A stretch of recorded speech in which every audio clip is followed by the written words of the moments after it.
Good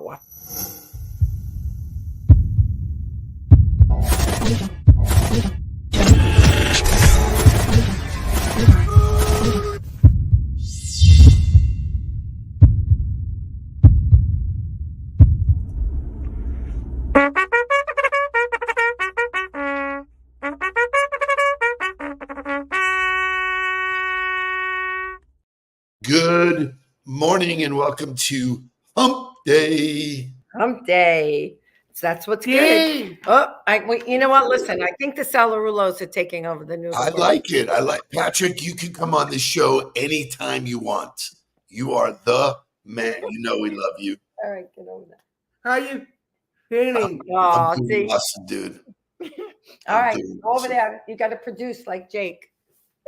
Yeah, so here we go. So it's Wednesday morning. Lots of changes in the huddle this morning. Mark is waking up in Indianapolis, we hope. It was 10 o'clock last night. I don't think he was at his destination yet. So long night for him. And Shay is actually at his own business meeting this morning. So Jake Nudelberg is running the board. So thank you, Jake, for doing that. Good morning, Jake. So Tim Rappold is saying, nice meeting you last night, Lori. Yes, I did. I went to Kim Sarney had the Building Connections, like a networking event, and they had a speaker from Fifth Third, an economist. But I did get to meet Tim, and he was like, "I see you in the huddle," and so there were lots of people there. Chris was there, and a few others from the huddle.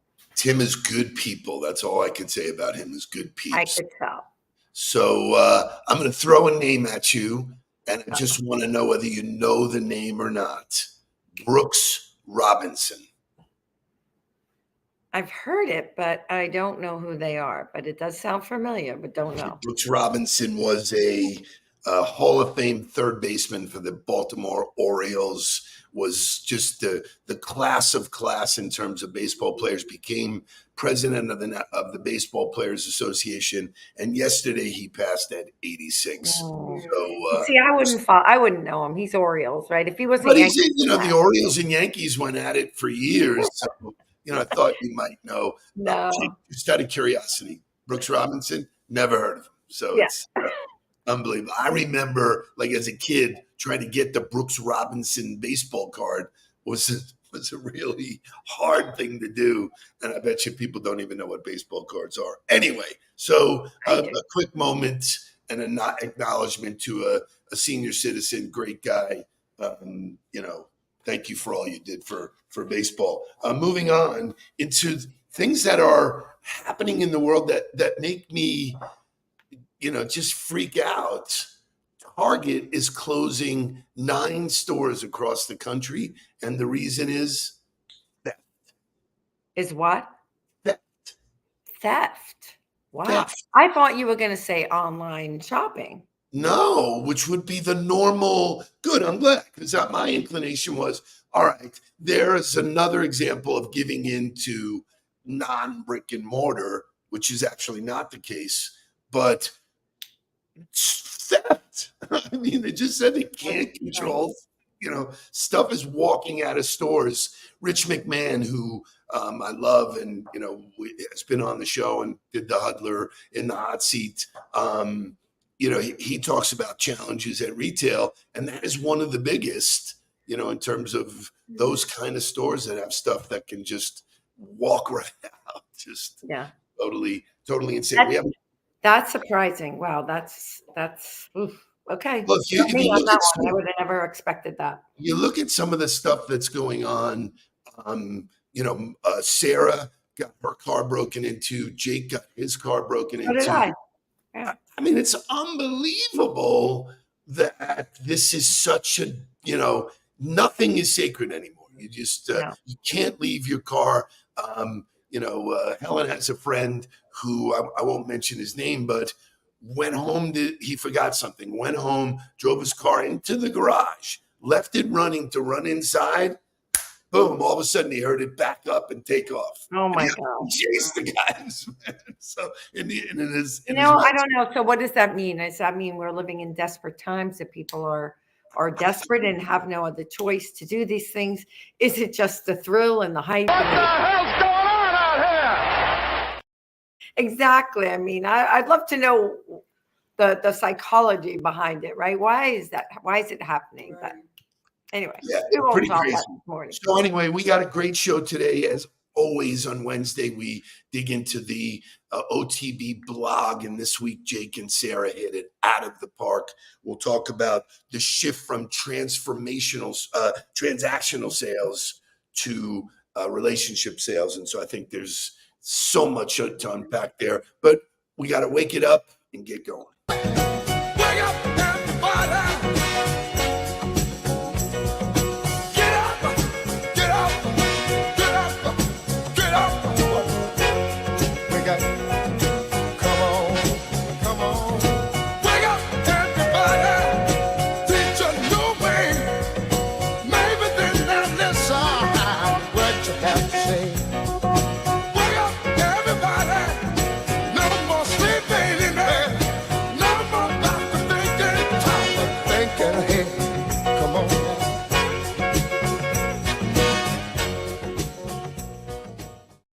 So leave it to the queen of retail, Christy Ruiz, to come up with a logical thing. And I think she's right. You know, I mean, the last time I went to CVS, I used the self-checkout. And it's really easy to just drop something in the bag and walk if that was your mindset. Obviously, I'm not doing that, but you could. So anyway, so I know, Lori, you're really a fan of branding. And there are so many examples of people who are doing it right.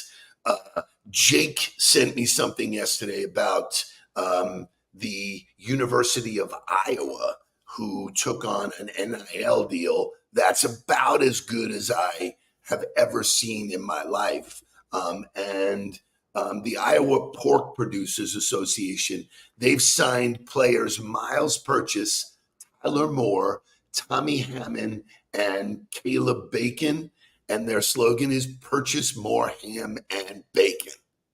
That's funny. It's great. That is great.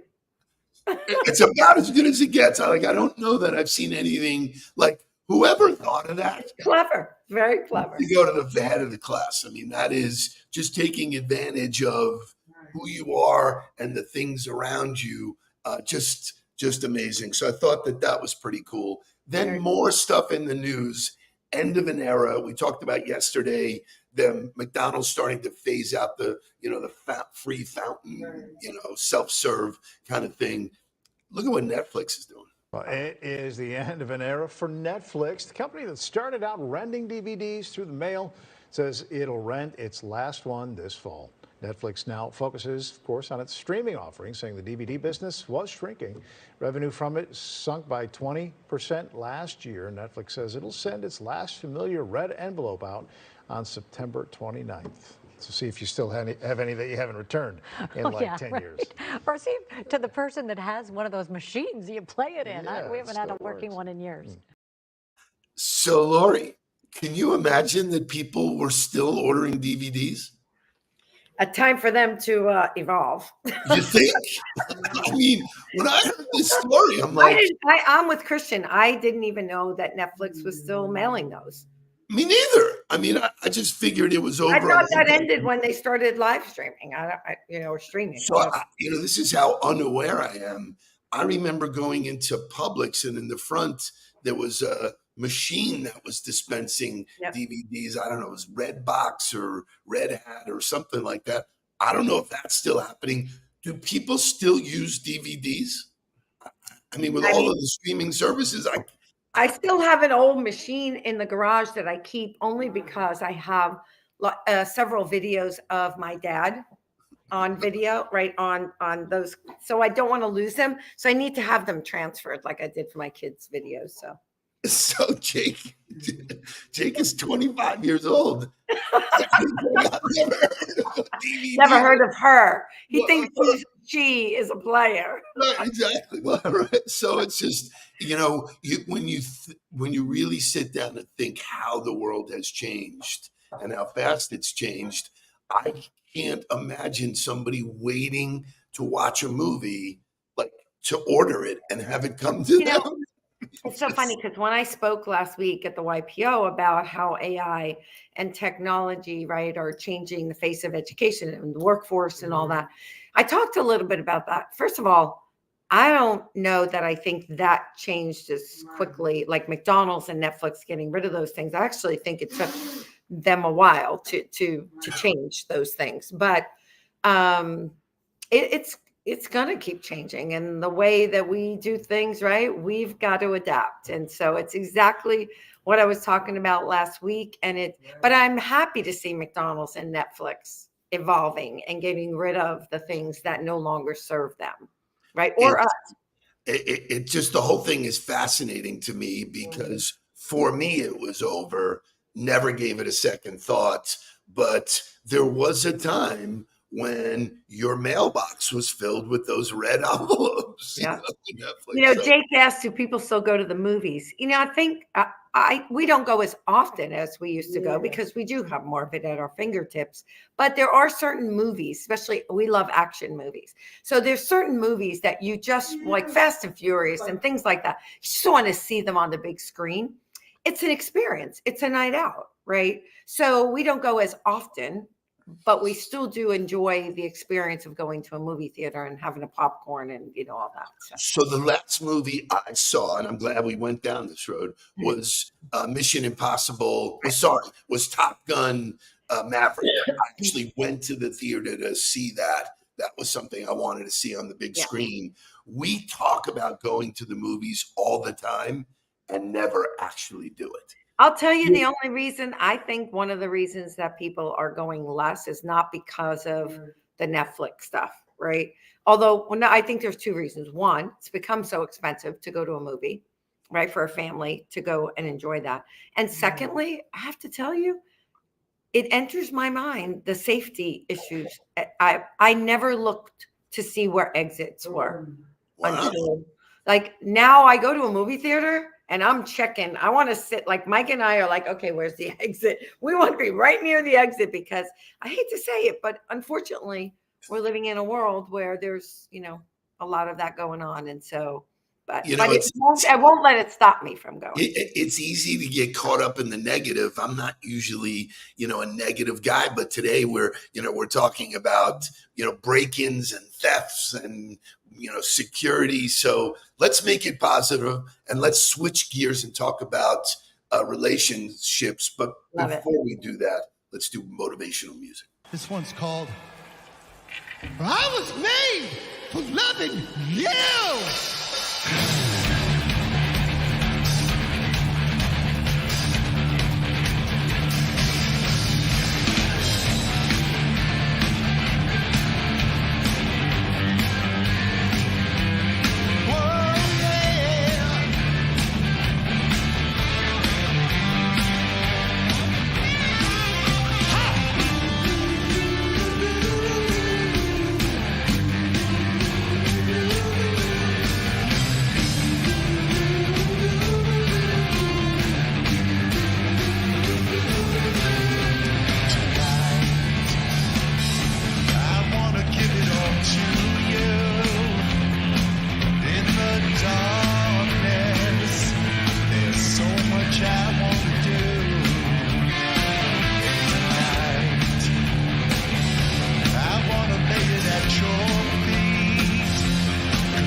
So I was a big Kiss fan.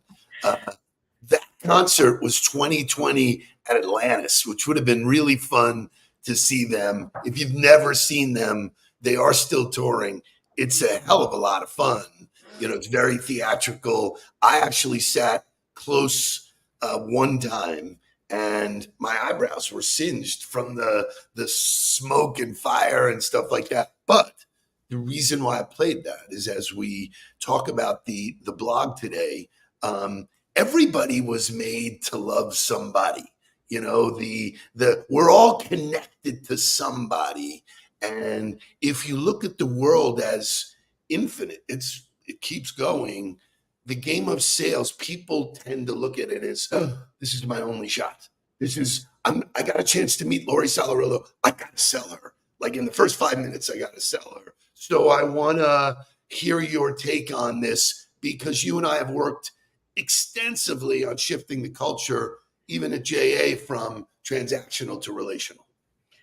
Yeah, I mean, first of all, for me, I think I've always been a people person. So for me, relationships have always been important. I'm not sure that until maybe the last, I'd say 20 years since I got into development, right? Sales, fundraising, that I understood the connection between relationships and raising money or selling, right? So, so the relationship part came naturally, but the other connection took, like I said, until I started doing it. And then I realized, oh my God, it was because of the relationships that I was be able to go to somebody and pitch. I use pitches and not, but just share an idea with them about our organization, and a program idea. And they, because of the relationship and the trust, they would say, yeah, I'll give you money to start that. I like that. Right. And so that's when I started to realize that it was all about the relationships. So, it's very interesting. Years ago, I got a chance to do a TED Talk. And one of the things I talked about in the TED Talk is that, most organizations are all about ROI, return on investment. And we're hiring you and we're paying you, and you got to go out and create numbers. And, I flipped the ROI conversation into ROR, which was return on relationships. It is much easier to go out and make a friend today than it is to sell somebody. So if I said to you, Lori, if you go out today and do not make a sale, you're fired. You will get fired. Guaranteed. Any of the best would get fired. But if I said to you, go out and make a friend, and we'll talk more about, the numbers game of how this stuff works, relationships prove to be much more valuable, much more long-standing. And my philosophy always is that you can either buy from me or somebody who can. And so talk to me about the network you've built. It's pretty big, but it's big because it's taken so long, right? It's not something, I didn't build a big network overnight. It took years to build these relationships. Now, you can have a big network, but how deep are those relationships? So I think be careful about the size of the network versus the depth of the network, right? So I think, how do you find that that balance between those things? For me, these are long relationships that I've had over years and years. So they are pretty deep, right? So I even last night was a great example at the event Kim Sarney had for South Florida. How did I not get invited last night? I'm just kidding. I don't know. I'll put in a good word for you today when I see Kim. But anyway, it was a room. There were a lot of people in the room that I knew, and then there were a lot that I didn't know. But there were probably 3 that right there, you could see that there's a relationship building already, right? One of them was clearly because she was sharing what her goal was to do here in Broward. I said, hey, can I share? I used to do the same thing for another organization, and I shared that experience. And she's like, oh my God, I need to, like, we need to talk. Like, you understand this. And I would love to sit down and talk with you. And I said to her, listen, whatever you need, like, just text, LinkedIn, message me, whatever. She knew I was with JA. I knew she could fund me, but that was not the conversation. What could you do for JA? The conversation was, how can I help you? The reality is, if people see you coming, meaning, oh God, here comes this heavy, push to create a transaction, nobody likes that. Jonathan Aaron said it before, that, it's nobody wants to be sold.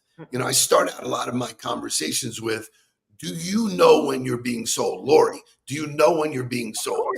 Of course you do. Do you I want to run the other way. Do you like it? Oh, I want to run Then away. why is it a $1 billion category to coach and teach people how to sell when, Hayden says it's about development? Right. And I love the fact that when you restructured your organization, you and I decided what the timeline was when somebody should be producing. And it wasn't in a day, and it wasn't in a month, and it wasn't in 3 months. The actual production comes after you build your garden. So it's activities, relationship building activities that lead to the production, not go out and make a sale, and understanding the timeline and understanding. Fascinating for me, because yesterday I had what looks to be the final conversation with a gigantic piece of business for us. It is a very, very significant opportunity for us. And the guy who is pulling the trigger is somebody I know for 30 years. I've never done business with him in any of the places where he was, but he is now in a position where he can pull the trigger to use our services. But I've stayed in touch with him all along, all throughout. We had a lunch about 8 weeks ago, 7 or 8 weeks ago. That was so much fun. And was I pitching? Sort of. I was sharing. I was telling him what we're doing and where we're making impact. He was sharing what his challenges were. And we came to a place where it was worthwhile to continue the dialogue. There was no pressure. There was no, can I get an answer by Friday, or I need to close this to get my quota. And organically, we should be working with them January through June of next year as a pilot of what could be even greater. That doesn't happen if every time you call somebody, you're talking about business. Right. That happens when you reach out and say, happy birthday. Hey, what's going on with your kids? What's going on with your family? What's good? What's happening? Hey, tell me something good, which any of us can do, but most salespeople are programmed transactionally. Make the deal and move on to go get the next one and hunt the next one. And that is not the reality. And I love the way that Sarah and Jake detailed it in the blog. If you are not getting the blog, I urge you to get it. Any final words from you, Lori, in terms of this? Because you have been a shining example of where you have activated your network, and I'll use this word, with awareness, not transactions. You just said, hello, here I am. Here's what I'm doing. My challenge, and this is, be careful what you wish for, right? Because I have so many long relationships, because I continue to build new relationships, my biggest challenge is managing and staying in touch with everyone, right? When you've got so many people that you've built relationships with, staying in touch and building that cadence for me is the most challenging part, right? So using processes and systems, and I hate to say that because when they're relationships, you don't want it to feel like a process, right? But one of the powers of social media is that it's one to many. So lots of people know that I got engaged, not because I called them and told them that would be impossible, but Helen shared it. And boom, all of a sudden, I got a lot of congratulations inbound. No, what's that? You got engaged. I got engaged. I'm only kidding. Wow. No, I think you're right, but that's different than that one-on-one personal touch. But it's not a substitute, but it does keep people informed, and I call it staying top of mind. That's what newsletters used to be, or a way to just be in your face once a month, but it's not personal. LinkedIn is personal. Facebook is personal. Staying out there, sharing what's happening in your life so that people can enjoy it. Even if you and I didn't speak all the time, I would have a sense of what's going on with you, which is something we're going to talk about maybe even Monday. It's perceived intimacy. What social media has done is I feel close to you because you're letting me in on all this kind of stuff. So, the last point I want to make, and I think it's really significant because you and I even had these conversations early on, not everybody's going to like you. Not He's going to want That's good probably a things. topic for another day. Somebody told me the other day, they said, you have some critics out there. I'm like, I'm sure I do. And I used to really care about trying to change their mind about me. Now it's like, you know what? As Dion says, don't let my confidence offend your insecurity. And it's typically jealousy, or they don't know me. They've judged me and don't know me because of something somebody else said, or it's insecurity. And you know what? I can't change their minds. So I'm okay with it now. As I get older, I'm getting more comfortable with that. I absolutely love it. It's one of the things that I think you have grown the most, because there is a jealousy factor. There is people, what you'll find is that people who are doing great never do that to you. It's always the people that are. And what you'll find is everyone who's doing great or is successful has critics, because people are naturally going to criticize, right? But, Brene Brown says, you don't get to criticize if you're not in the arena with me fighting the lions, right? So, Lori, once again, you laid down the goods. Everybody knows it. It's great to have you Monday through Wednesday. Love being here. Thank you for all that you do for us, and thank you for. I saw the picture this morning, and it gives me, such a great feeling that wow, you made the marquee, man. Great job. Make it a great Wednesday. Think relationship first. If you want more dialogue, reach out to us. If you have friends, anybody, join that. Get that blog every week, because those guys are killing it. Have a great day. Mark's back tomorrow. See you on Monday. Please don't worry about me. I'm about to let my heart speak. My friends keep telling me to leave this. So let's get down to business. Let's get down to business.